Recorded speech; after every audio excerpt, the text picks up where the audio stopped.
गणी मंगलम कुंद कुंडार्यो जैन धर्मोस्तु मंगलम सर्वमंगल मांगल्यम सर्वकल्याणकारकम प्रधानम सर्वधर्माणां जैनं जयतु शासनम।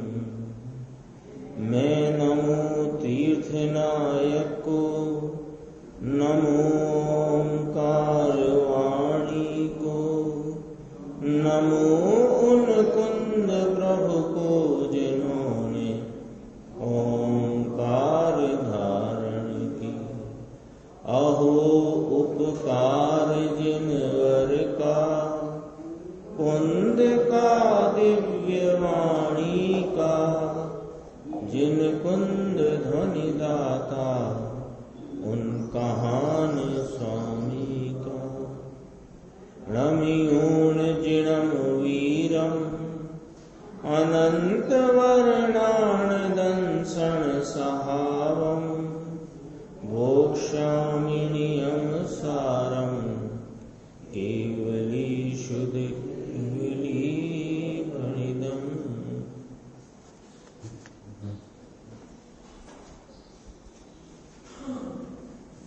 नियम सार जी परमागम ग्रंथ है और इसके अजीब अधिकार में 46 नंबर का कलश, 46 नंबर का कलश, इस पर अपनी स्वाध्याय अपन प्रारंभ करते हैं।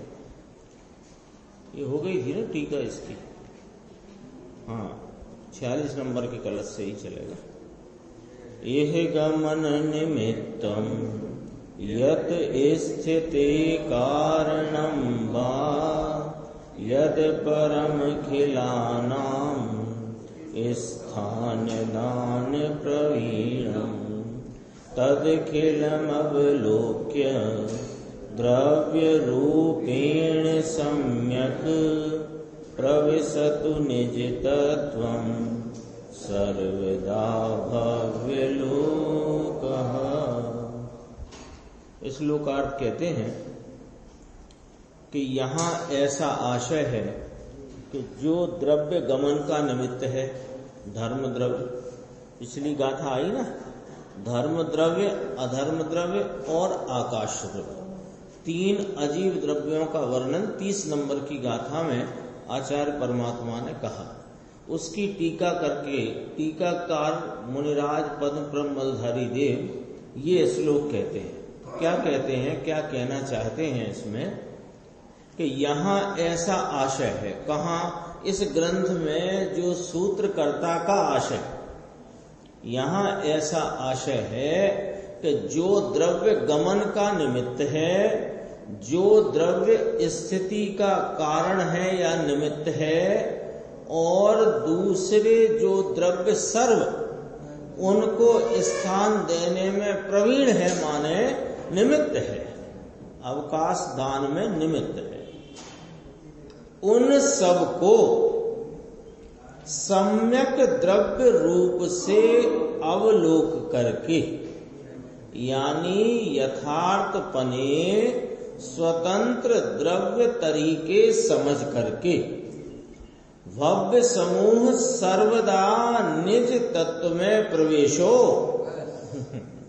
भव्य जीवों को तो ये उपदेश है। यहाँ कोई कहे कि अजीब के अधिकार का वर्णन करते हुए पुद्गल की स्वभाव पर्यायों का, विभाव पर्यायों की चर्चा करी, फिर अब ये जो धर्म द्रव्य, अधर्म द्रव्य, आकाश और काल, चार और अजीब द्रव्य की चर्चा चलती है, उसमें धर्म द्रव्य, अधर्म द्रव्य और आकाश की चर्चा आई, तो वह सब जानना और क्या जानना कि वे स्वतंत्र द्रव्य हैं।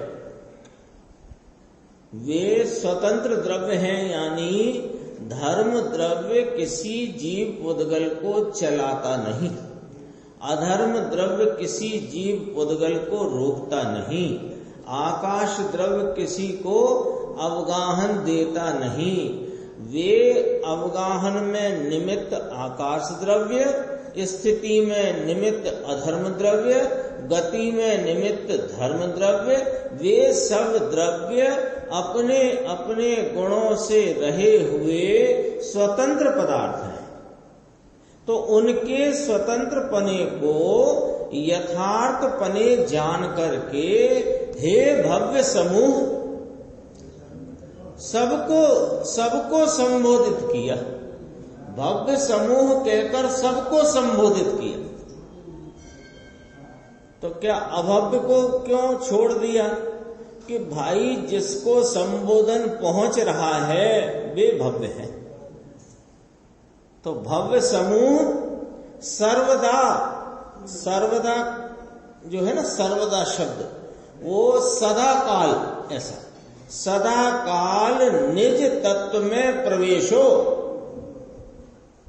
धर्म द्रव्य को जानो, अधर्म को जानो, आकाश को जानो और निज तत्व में प्रवेश करो। अभी चल रही थी ना बात, अभी चल रही थी, भावार्थ शुरू हुआ आज 72 नंबर गाथा का।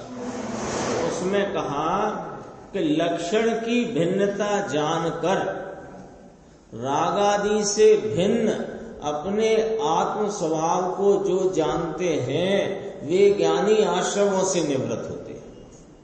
तब उसमें एक शंका रखी कि जो ज्ञानी हैं जिनके अभिप्राय में रागादि विकृति यह मेरी नहीं, मैं नहीं, ऐसा रागादि का कर्तापना, कर्तत्व, कर्तव्य, स्वामीपना, एकत्व छूट गया है, तो उनके अभी राग भाव तो विद्यमान है। तो वो राग भाव विद्यमान है तो फिर निवृत्ति है नहीं, तो उनको ज्ञानी कहें कि अज्ञानी कहें? ऐसा प्रश्न आया था ना भावार्थ।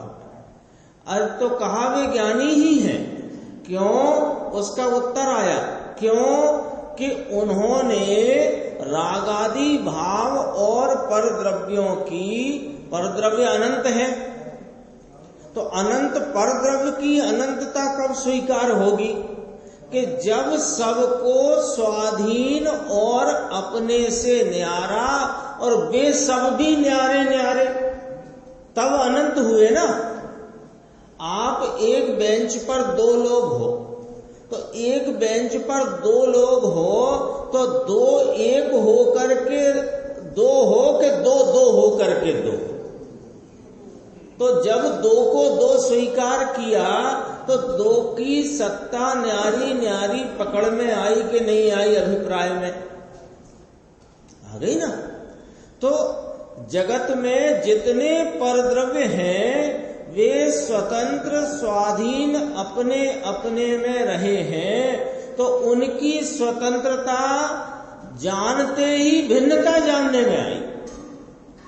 ये लिया था गुरुदेव श्री ने न्याय कि उनकी स्वतंत्रता जानने से भिन्नता जानने में आई, और रागादि भाव का लक्षण मेरे चैतन्य लक्षण से भिन्न होने से वे रागादि भाव भी मुझसे भिन्न हैं। तो ऐसी सर्व पदार्थ और परभावों से भिन्नता का अभिप्राय उत्पन्न हुआ है, तो आश्रमों से निवृत्त हुआ है। तो वो प्रश्न किया कि अभी भी रागादि विकार तो है, विद्यमान है, वर्तता है। विद्यमान का अर्थ है वर्तता है। तो वर्तता है तो फिर हम उसको ज्ञानी माने कि अज्ञानी माने? कि उसने वो ज्ञानी ही है। क्यों? कि वह अभिप्राय से तो मुक्त हुआ है। पर द्रव्य पर भावों में आप पने के, मेरे पने के अभिप्राय से मुक्त हुआ है, और चारित्र मोह के उदय के निमित्त से होते हुए जो रागादि अभी शेष हैं, जो आश्रम भाव हैं, उनमें उसने स्वामित्व छोड़ दिया। तो स्वामित्व छोड़ दिया होने से वो ज्ञानी है, इसलिए उसको वहां अज्ञानी कहा नहीं जाता और आश्रमों से निवृत्त ही कहा जाता है। ये चर्चा आज की चली थी, और ये अपना गुरुदेव श्री का यहाँ प्रवचन है 46 का, देखो 448 पेज, कारण कार्य नियम भाग 1 में जो धर्मास्ति गमन का निमित्त है और अधर्मास्ति स्थिति का निमित्त है, तो वहां कारण कहा और एक को निमित्त कहा और दूसरे को कारण कहा। तो वस्तु तो वो उसकी वही है, यानी वस्तु माने निमित्त कहो चाहे कारण कहो, एक ही अर्थ है। कारण कहो, निमित्त कहो, हेतु कहो, एक ही अर्थ। समझ में आया? निमित्त कहो, कारण कहो, कारण को निमित्त को भी कहा जाता है और निमित्त को कारण भी कहा जाता है। ये व्यवहार कारण से और दूसरा जो द्रव्य सर्व को स्थान देने में प्रवीण है, ठीक प्रवीण है, आकाश प्रवीण है। क्या प्रवीण है?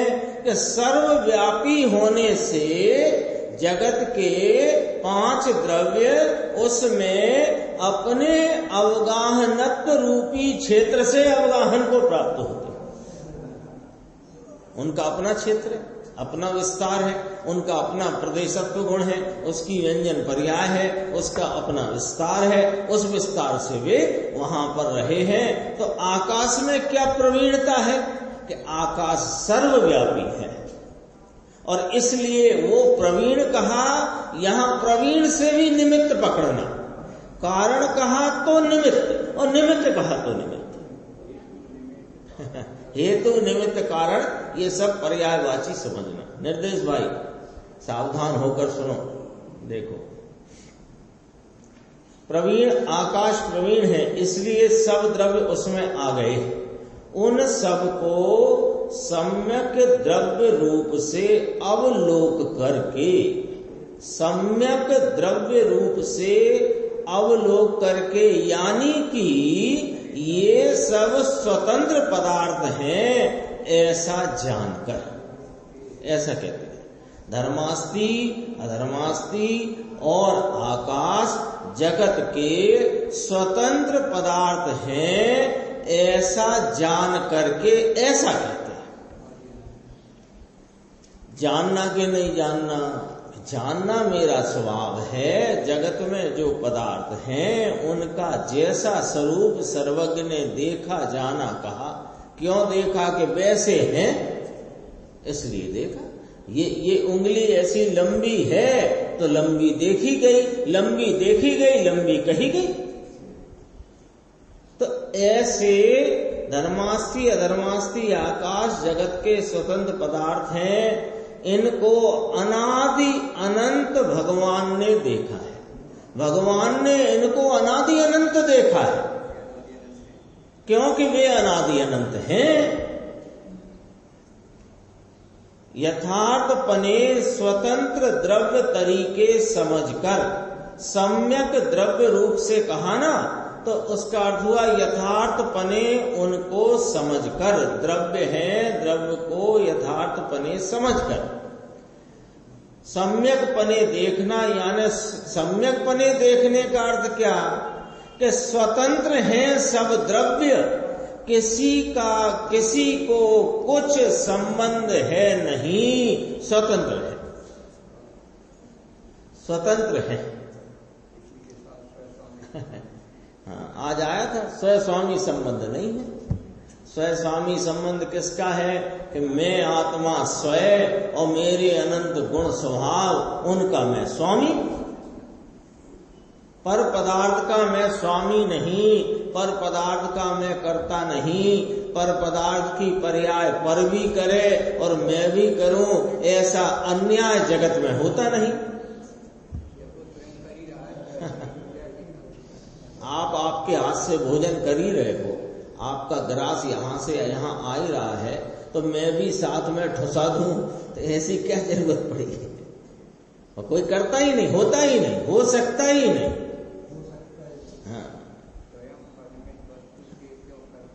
हाँ, बाल लिखा है, वो बहुत अच्छा लिखा है। वस्तु की मालिक वस्तु है, मालिक की है।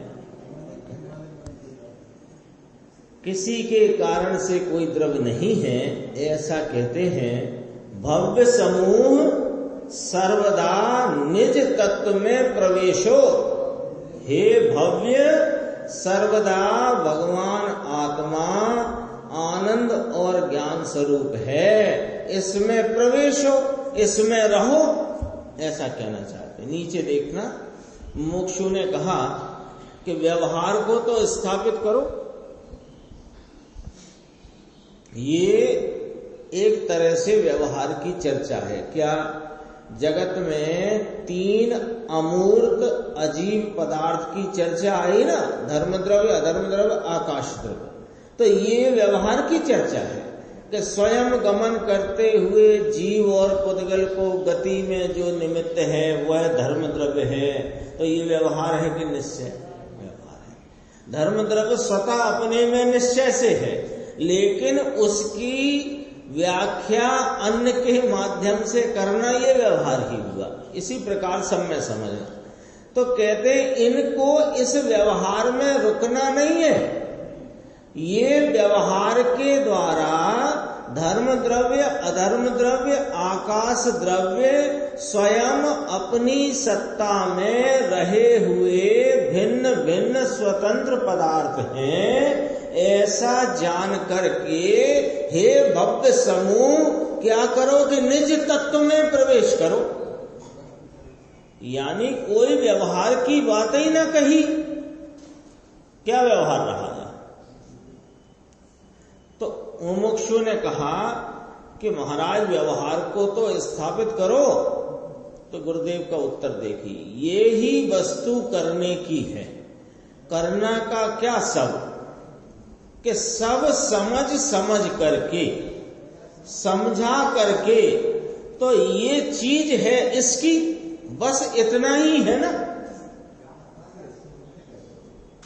ये समझाया जगत में जाति अपेक्षा 6 द्रव्य, संख्या अपेक्षा अनंत द्रव्य है। उन अनंत द्रव्यों में मैं अपने ज्ञान चेतन आदि स्वभाव को धरने वाला धर्मी चैतन्य महापदार्थ हूँ, और अन्य चेतन, अन्य अचेतन पदार्थ हैं। उनमें जाति अपेक्षा जो अन्य चेतन हैं वे उनके ज्ञान दर्शन वाले हैं। अन्य अचेतन में पुद्गल स्पर्श रसगंध वर्ण वाले हैं। धर्म अधर्म आकाश अपने अपने विशेष गुणों को धरते अजीब पदार्थ हैं। काल की अभी चर्चा आएगी। ये सब जितने पदार्थ हैं इनको समझ करके करना क्या? ये वाली बात यहाँ कलश नंबर 46 में वो मुनिराज कहना चाहते हैं। क्या करना? देखो गुरुदेव का जवाब, तेरे को बहुत व्यवहार की चिंता है ना। व्यवहार मात्र वस्तु को समझाने के काम का है, बस। तो समझ करके, समझा करके तो ये चीज है इसकी। जो चीज है जिसकी, वह चीज है उसकी, ये समझो। भगवान ज्ञान आनंद स्वरूप, इसमें प्रवेश करो। राग और इसका अवलंबन छोड़ो। इसके लिए ये सब उपदेश है।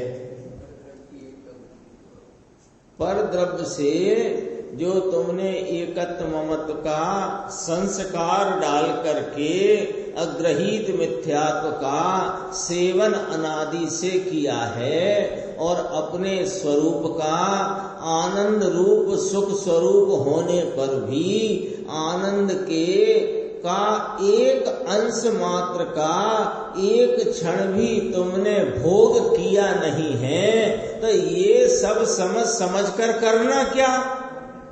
कि अपने आनंद का भोग करना कैसे? कि राग और इसका अवलंबन छोड़ो। इसके लिए ये सब उपदेश है। यहां आया है, देखो, भव्य समूह सर्वदा।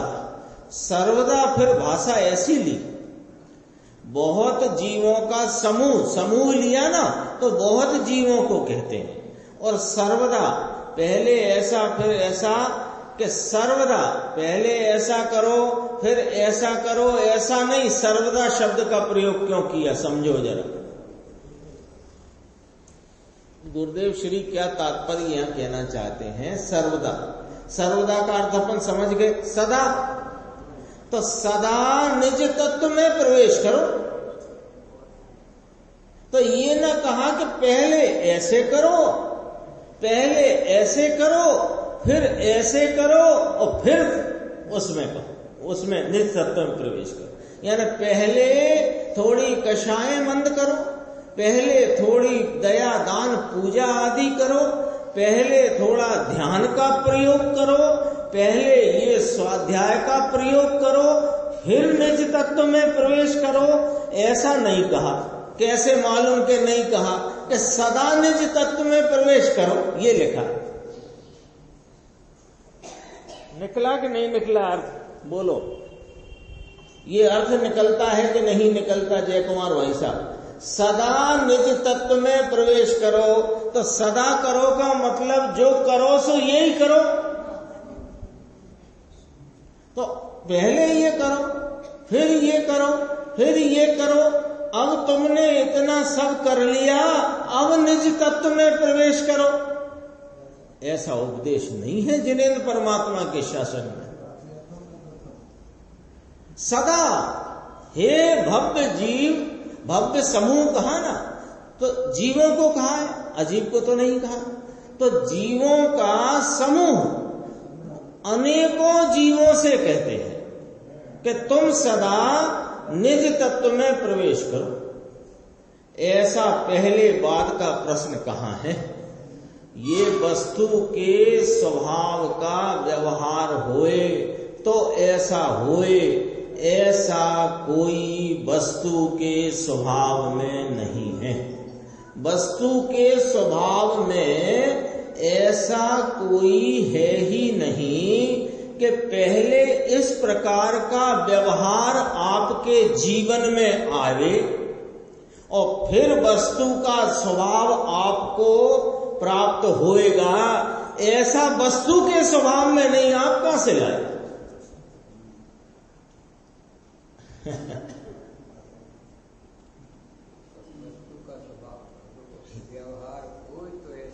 लिखा ना, देखो, व्यवहार होए तो आवो, होए तो एवो, काई वस्तु ना स्वभाव माना था। निमित्त मिले तो वस्तु के स्वभाव की प्राप्ति होगी, अथवा इस प्रकार की कषायों की स्थिति ओ मंदता के प्रमाण में आएगी तो फिर स्वभाव की प्राप्ति होगी। ऐसा वस्तु का स्वभाव नहीं। हीरा है ना, हीरा 1 करोड़ का, अपने पास तो 1 करोड़ से कम का हीरा है ही नहीं। 1 करोड़ का हीरा, अब 1 करोड़ का हीरा है तो आपको कितनी माला भजना पड़ेंगी पहले? हीरा हीरा हीरा हीरा। अथवा आपको किस प्रकार से उसमें कषाय ढीली करना पड़ेंगी, तब आपको वो हीरा 1 करोड़ का ज्ञात होएगा। अरे हीरा 1 करोड़ का है सो 1 करोड़ का है, तुम्हें ज्ञात होगा तो वो 1 करोड़ का ज्ञात होने के लिए पहले कुछ करना पड़ता है तब ज्ञात होता है। ऐसा हीरे का स्वरूप नहीं। ऐसा हीरे के स्वरूप में लिखा है कि कहीं कि मैं 1 करोड़ का तब ज्ञात होऊंगा जब तुम इतना सब कर लोगे। वो तो अपनी 1 करोड़ की कीमत से ये धरा है। ऐसा वस्तु के स्वभाव में नहीं है कि पहले ऐसा व्यवहार हो, फिर ऐसा निमित्त हो, फिर ऐसे निमित्त मिले, फिर ऐसी कषायों की मंदता का प्रमाण मर्यादा होवे, तब जाकर के ये वस्तु का स्वभाव प्राप्त हो। ऐसा वस्तु के स्वभाव में नहीं। जोरदारी की बात है और जोरदारी से समझना। भगवान आत्मा ज्ञायक स्वभाव ध्रुव, इसमें गहरे गहरे प्रवेश करो, इसमें जाओ अंदर, ऐसा कहा। वहां दृष्टि लगाओ, वहां आगे प्रवेश करो।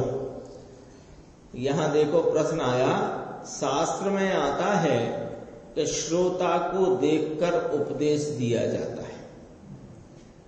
ये प्रश्न आया है, इसका जवाब बहुत गंभीर है, समझने जैसा है। शास्त्र में आता है, आता नहीं ऐसे प्रकरण तो वो शिकारी भील आया मुनिराज के पास, तो उनने कहा कि जाओ कौवे का मांस छोड़ दो, ऐसा वो श्रोता को देख के उपदेश दिया जाता है, ऐसी बात आती है। तो यहां वो कहना चाहता है कि आप सीधी बात यूं कह रहे हो।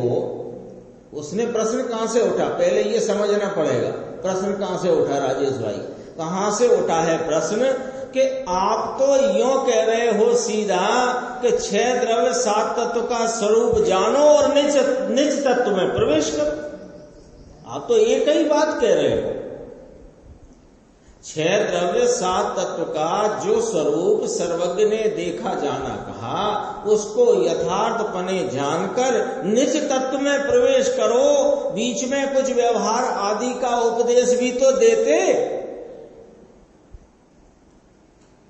ऐसा कोई उपदेश दे ही नहीं रहे हो और सीधा कह रहे हो कि 6 द्रव्य 7 तत्व को यथार्थ स्वरूप जानकर, इस कलश में ही जो बात है उतनी कहते हैं।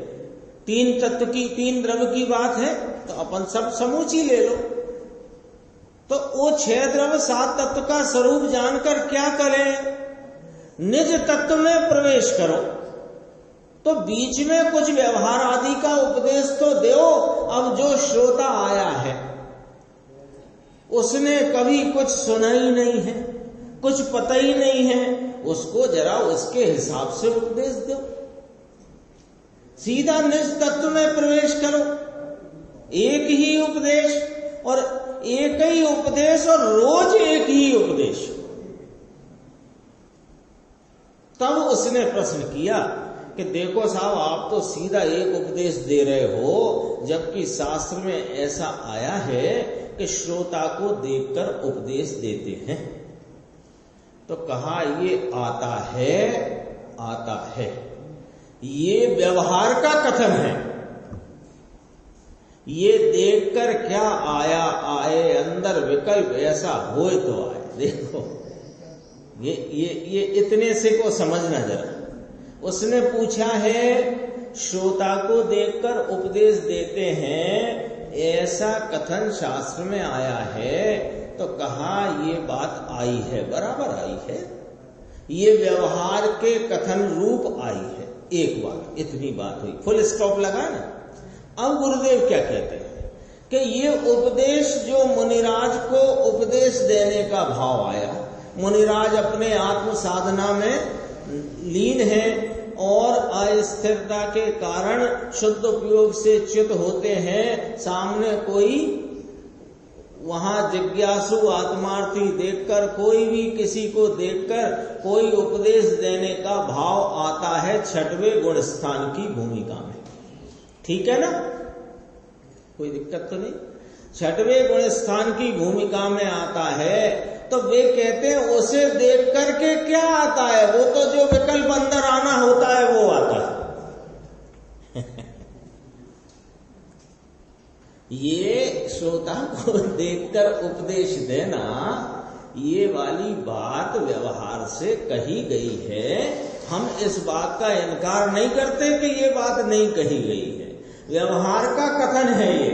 लेकिन पॉइंट क्या पकड़ना कि वो वहां पर मुनिराज ध्यान में बैठे है ना, और सामने कोई भील आकर के उनकी वीतरागी सौम्य मुद्रा देख करके एकदम से प्रभावित होकर के बैठ गया। धनुष बाण धरा उसने वहां जमीन पर, और ऐसी सौम्य मुद्रा, क्योंकि मुनिराजों की मुद्रा अत्यंत सौम्य होती है। परसों नरसों पर ने चर्चा करी थी। अंतरंग में जब 3 कषाय चौकड़ी के अभाव रूप वीतरागता की मोटी धारा बह रही हो, तो बाहर में वह मुख आकृति भी सौम्य हो जाती है। आपको जरा क्रोध आता है, एक मक्खी ऐसे बार बार इधर इधर आती है, बार बार इधर इधर आती है। अब मक्खी का कुछ कर नहीं सकते हो आप, ऐसे एक दो बार उड़ाते हो, फिर 4-6 बार उड़ाने के बाद फिर आपकी भुरकुटी तन जाती है। हो जाता है कि नहीं हो जाता?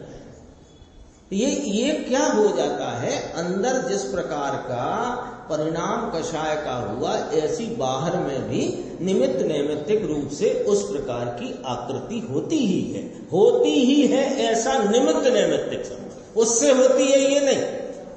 तो मुनिराज के अंदर वीतरागता है इसलिए सौम्यता होती है, ऐसा नहीं। पर मुनिराज की अंतरंग परिणति में मोटी वीतरागता की धारा बहती है, इसलिए सहज निमित्त नैमित्तिक रूप से बाह्य में सौम्यता झलकती ही है। अब ऐसे मुनिराज को देखकर वहां गुजरते कोई शिकारी भील को अत्यंत अंदर में प्रभाव उनके प्रति देखकर हुआ, धनुष बाण रखा और बैठ गया। अब वो बैठा हुआ है एकटक और मुनिराज ध्यान में लीन है। अब मुनिराज का अस्थिरतावश वहां से ध्यान छूटा। अब ध्यान छूटा तो सामने कोई बैठा है तो उसको उनने उपदेश दे दिया, मान लो मांस के त्याग का उपदेश दे दिया। अब कहा साहब उनने श्रोता को देखकर उपदेश दिया, ये व्यवहार कथन है।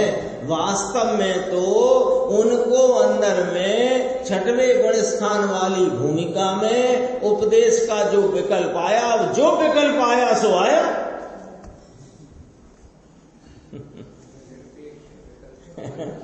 विकल्प निरपेक्ष है, उसका वर्णन सापेक्षता से व्यवहार से किया जाता है। अंदर विकल्प ऐसा होए तो आ जाए ऐसा। ये क्या गुरुदेव श्री कितनी बारीकी से बात को अपने सामने एक लाइन बोला है, कुछ ज्यादा नहीं बोला है। हाँ,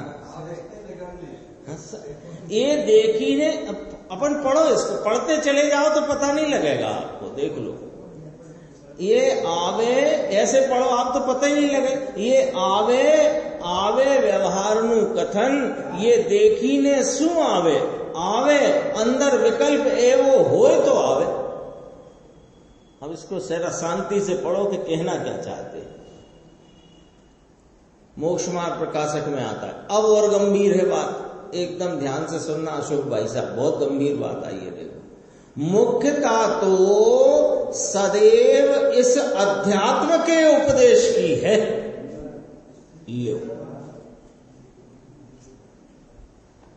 कर्णानि योग के उपदेश की भी मुख्यता नहीं है, चरणानि योग के उपदेश की भी मुख्यता नहीं है, प्रथमानि योग के उपदेश की भी मुख्यता नहीं है। भाई साहब,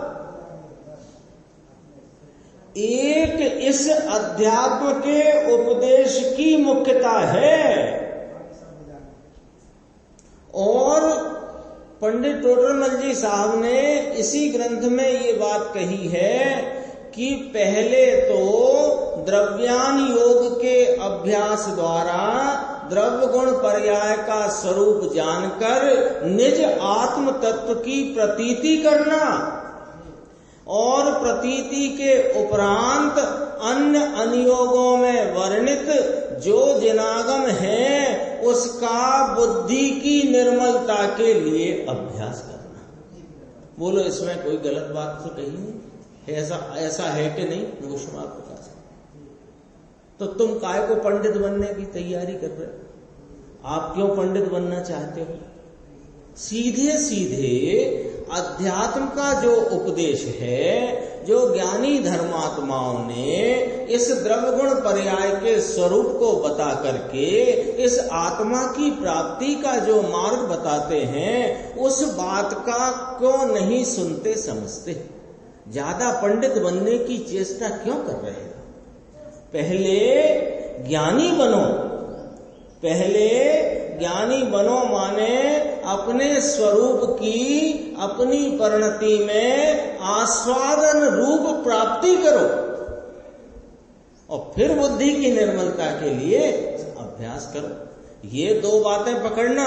एक तरफ ये बात कहना कि अपने आत्म स्वरूप को जानने और उसकी प्रतीति आस्वादन उपरांत बुद्धि की निर्मलता के लिए आगम का अभ्यास करो, एक बात। दूसरी बात, जिसने अपने स्वरूप को अपनी उपयोग परिणति में आस्वाद रूप वेदन करके जिसने प्रतीति की है, उसे शास्त्र पढ़ने की अटक नहीं है।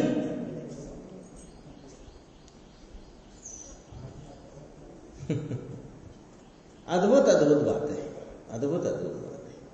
साथ पढ़ने की अटक क्यों नहीं है कि उसे बिना पढ़े सारा जिन शासन उसकी परिणति में बरतता है, और अभी अस्थिरता बहुत है, उपयोग बाहर में बहुत भटका भटक करता है, इसलिए उपयोग ज्यादा भटका भटक में न रहे, स्वरूप की तरफ ही बार बार झुके, इसलिए बुद्धि की निर्मलता के लिए अन्य योग का अभ्यास। अभिप्राय समझना चाहिए कथन का। देखो यहां क्या कहते हैं, मोक्ष मार्ग प्रकाशक में आता है, मुख्य यह अध्यात्म का उपदेश है, सभा में करवानू। सभा में करने के लिए मुख्य तो अध्यात्म का उपदेश है। यह 250 वर्ष पहले आचार्य कल्प पंडित टोडरमल जी साहब ने, जिनने बहुत अल्पायु तक ही जीवन जिया, वे कहकर गए हैं। आचार्य कल्प कहते हैं कि नहीं उन्हें सहयोग सम्मी ऐसा कोई अद्भुत अंदर में प्रतीति और आत्म स्वभाव की प्रतीति और उसका आस्वादन भी उनको वर्तता था, और बुद्धि भी बहुत तीव्र थी। गौमठ सार जैसे महान ग्रंथों की सरल टीका, सुबोध टीकाएं करी जिन्होंने, सम्यक ज्ञान चंद्रिका, मोक्ष मार्ग प्रकाशक पूरा न हुआ, वे कहते हैं कि भाई सभा में अध्यात्म का उपदेश करना मुख्यता से। हाँ।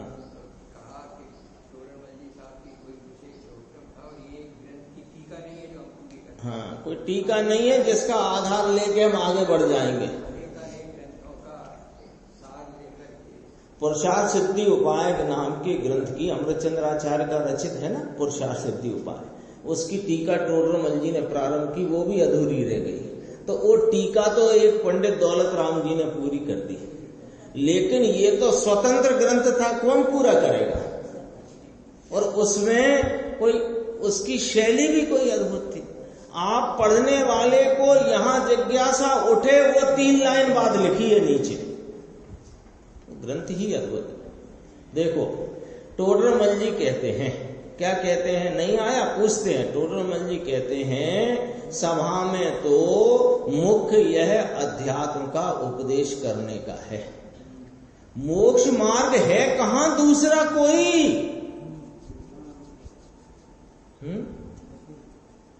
148 कर्म प्रकृतियों का वर्णन, 41 कर्म प्रकृतियों का रुक जाना, ये वाले कर्म का बंधना, वो वाले कर्म का बंधना, ये सब जान लेना मोक्ष मार्ग है ही नहीं। इन सब को जानकर निज तत्व में प्रवेश करना ये मोक्ष मार्ग है। जानो, जानने की बात नहीं, पर जानने में मुख्यता किसकी, अपने द्रव्य, अपने स्वभाव को जानने की और अन्य से अपनी भिन्नता जानने की मुख्यता ही है। हाँ, बीजा ये मोक्ष मार्ग नहीं, जानने की बात है। ये 30वीं गाथा हुई।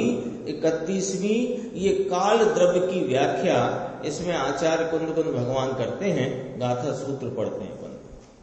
समयावलि भेदेन दो वियप्पम अहव होइति वियप्पम तीदो संख्ये चावली हद संठाणप माणम तू समय ना भेद थी भेद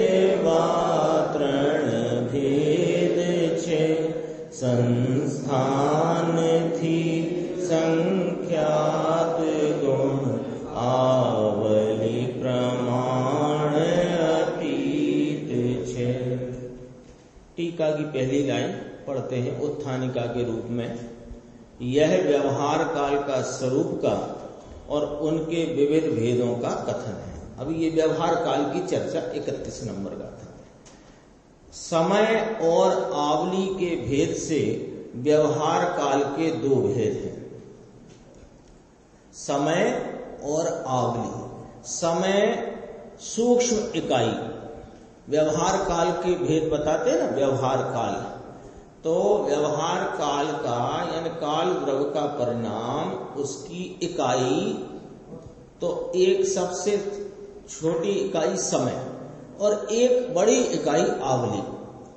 इकाई माने वो नापने का एक परिमाण। समय और आवली के भेद से व्यवहार काल के दो भेद कहे, अथवा ऐसे भी कहते हैं भूत, वर्तमान और भविष्य। इस प्रकार के भेद करो तो तीन भेद हैं, भूत, भविष्य और वो भूत, वर्तमान और भविष्य। इस प्रकार भेद करो तो तीन भेद हैं।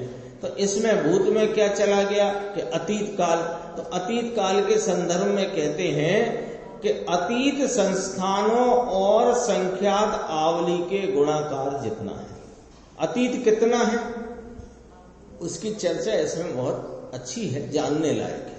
संस्थानों के और संख्यात आवली के गुणाकार जितना है, इसकी चर्चा इसमें पढ़ेंगे। देखो टीका जल्दी से पढ़ लेते हैं, इसमें ज्यादा कुछ नहीं है पढ़ने समझने जैसा, सुनने जैसा है, सुनते हैं।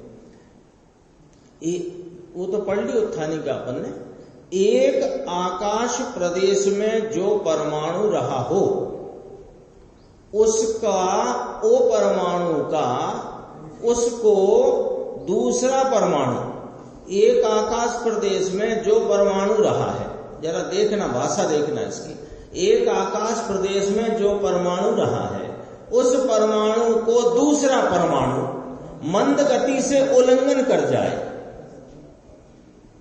ये बात इस प्रकार क्यों कही गई, क्यों कही गई? देखो ऐसा है, आकाश प्रदेश है अमूर्तिक और परमाणु है मूर्तिक। तो मूर्तिक से मूर्तिक का उल्लंघन दिखा करके व्यवहार काल का एक समय गिनाया गया। गति भी पुद्गल में है, और वह गति किस प्रकार सामान्य अपन ऐसे जानते हैं, एक प्रदेश से दूसरे प्रदेश तक एक परमाणु का मंद गति से जो परिणाम है, वो बात वही की वही है, लेकिन कथन करने की पद्धति देखना बस। हाँ, तो एक परमाणु, एक आकाश प्रदेश में जो परमाणु रहा है, उस परमाणु को दूसरा परमाणु बाजू वाला मंद गति से उल्लंघन करे, उतना काल वह समय रूप व्यवहार काल है। ऐसे ये समय समझ में आ गया ना। एक परमाणु जो एक प्रदेश में रहा है, उस परमाणु को बाजू वाला दूसरा परमाणु मंद गति से उल्लंघन करे, उसमें जितना अवधि काल या पीरियड लगता है वो एक समय कहलाता है। ठीक है, एक समय नक्की हो गया। अब फटाफट समझना, ऐसे असंख्य समयों का निमेष होता है, अथवा आंख मिचे उतना काल वह निमेष है। दोनों प्रकार से समझा दिया। असंख्य समयों का एक निमेष, या आंख झपकते ना, पलक झपकते, तो पलक झपकते जितना काल बीता उसको भी निमेष कहते हैं। 8 निमेष की काष्ठा होती है, 16 काष्ठा की कला होती है, 32 कला की घड़ी होती है, 60 घड़ी की अहोरात्र होती है, 30 अहोरात्र का मास होता है, 2 मास माने महीना जैसे अपन कहते हैं, 2 मास की ऋतु होती है, 3 ऋतु का अयन होता है, और 2 अयन का वर्ष होता है।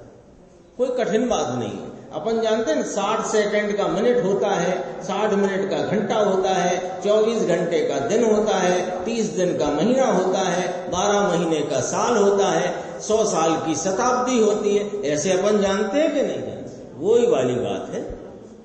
अपन ये जरा आधुनिक पद्धति में जानते हैं, और ये शास्त्र की पद्धति से ये वर्णन है काल का, व्यवहार काल का।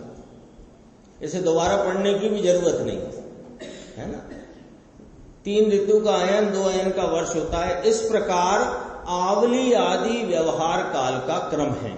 इस प्रमाण से व्यवहार काल समय और आवली के भेद से 2 प्रकार का है, अथवा अतीत, अनागत और वर्तमान, इन भेद से वह 3 प्रकार है। पर ये थोड़ा सा पढ़ते हैं। ये नीचे प्रमाण में अतीत काल का विस्तार कहने में आता है। अतीत काल का विस्तार कितना, वो कहा जा रहा है कि अतीत सिद्धों के सिद्ध पर्याय के प्रादुर्भाव समय से पहले बीते हुए जो आवली आदि व्यवहार काल वह उनके कैसे हैं वे।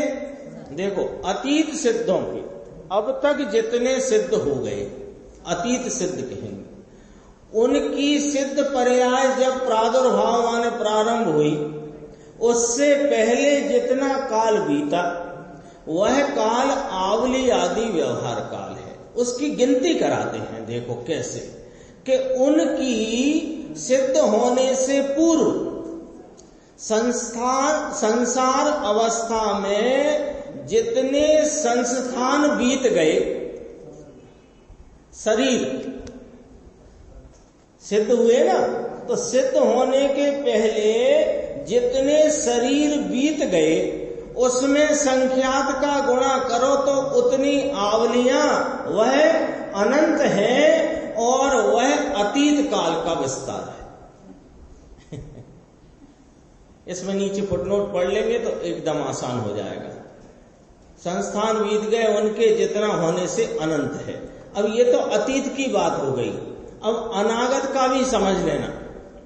अनागत सिद्ध जो अभी सिद्ध हुए नहीं, तो उनकी मुक्ति होने तक के अनागत सिद्ध जो सिद्ध हुए नहीं तो सिद्ध होंगे, जो उनकी मुक्ति होने तक अनागत काल भी कितना कि अनागत सिद्धों के मुक्ति पर्यंत अनागत शरीर उनके जितना है।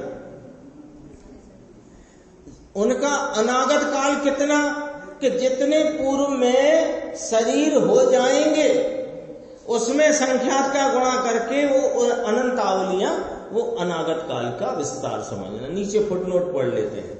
प्रादुर्भाव माने प्रकट होना, ये तो हो गया। दूसरा, सिद्ध भगवान के अनंत शरीर बीत गए हैं, उन शरीरों की कर्ता यानी जितने शरीर हुए उनमें गुणा करो तो संख्यात गुनी आवलियां बीत गई हैं।